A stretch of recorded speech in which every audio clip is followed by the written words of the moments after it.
What I'm gonna do is I'm gonna be chest over chest, and I don't need to even have a lot of pressure, but I wanna be boxing him in. So I'll often take this hand over here and put it right in his neck. So it's hard for him to really go anywhere from here. He can come into me, it's gonna be hard. I settle in, if he goes try to go away from me, I pull in and really ride that out. Now, if I wanna be able to get to knee on belly or mount, I wanna access that in a manner that's very controlled. I don't like to come up high. I know there's some reason for it, especially in the gi, because then you can like pull up and drive down. I like to try to come up as close to him as possible. One of the things that you want to be doing is getting your knee underneath his arm. If you can, it's a whole heck of a lot easier, but you're generally not going to. He's going to be smart in keeping that arm in. But if I try to just come up, that's gonna open up him pushing and getting out a lot easier. So what I like to do is I lead with my right knee here and I staple down on his bicep.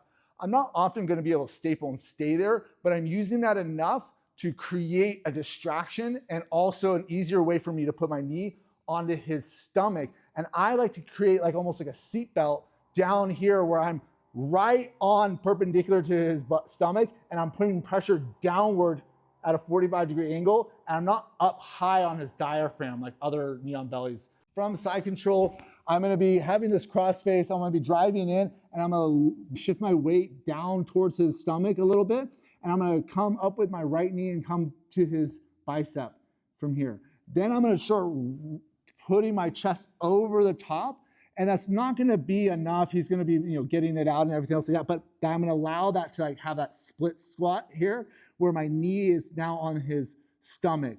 I'm trying to get my knee as far across as possible a little bit later on, but from right here, what I'm gonna do is not stay up or even come upward. I'm actually gonna settle in here, right?